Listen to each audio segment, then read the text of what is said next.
16ची ह्या तीन, माझी बारामतीची 12चीच आहे, कारण माझ्या इथं आता नगर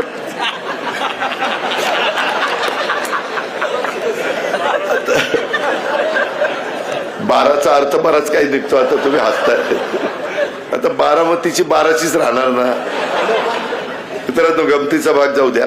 परंतु अशा आज मी सकाळी बसलो होतो, आपले राजगड नाव दिलं वेल्याला, त्यांची तर 4चीच पंचायत समिती आहे. सुनील इथं बसलाय, त्याची 6ची आहे. म्हणजे अशा कमी जास्त आहेत, पण त्याच्यातून आपण खूप काही काम करू शकतो.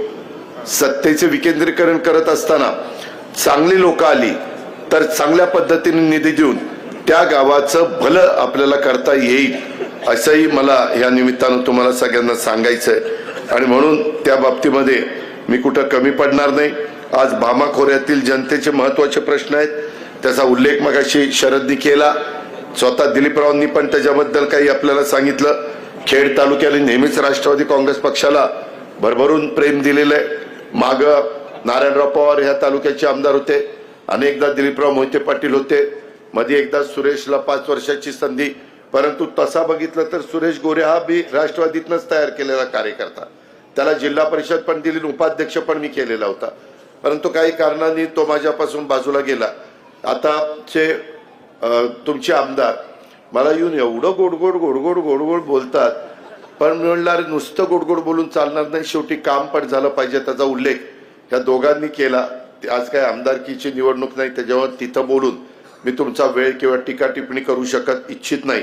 पण पक्षाची स्थापना झाल्यापासून ह्या खेड तालुक्याने, माझ्या राजगुरुनगरच्या परिसराने राष्ट्रवादी काँग्रेस पक्षाला मोठी ताकद दिली, प्रेम दिलं. त्यामुळे खेड तालुका हा एक राष्ट्रवादीचा बालेकिल्ला म्हणून समजला जातो.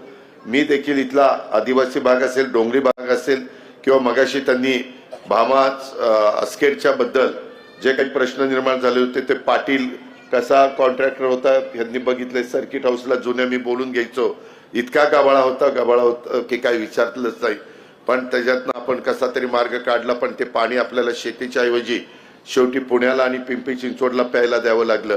शेवटी कुणी राज्यकर्ते असले तर पहिलं पाणी प्यायला माणसांनाच देणार ना. आज आपली धरणं कमी पडायला लागली, तर आता मुळशीचं पाणी आणतोय, प्यायला कसं मिळवता येईल, टाटाची पाणी प्यायला कसं मिळवता येईल, हाही प्रयत्न आपला चाललेला आहे. मला विधानसभेच्या निवडणुकीमध्ये खरं खेड तालुक्याच्या जनतेने वेगळा विचार केला. मी त्यावेळेस तुम्हाला बोलून दाखवलेलं होतं की तुम्ही तुमची जबाबदारी पार पाडा, पुढची जबाबदारी मी पार पाडीन. मात्र ठीक आहे, लोकशाही आहे, मी त्याच्या खोलात जास्त जात नाही. परंतु आता तुमच्या लक्षात आलेलं आहे, शेवटी विकास करणारे आम्ही माणसं. आम्ही थोडंसं कडक बोलत असू, आम्ही शब्दाचे पक्के आहोत. आम्ही कधी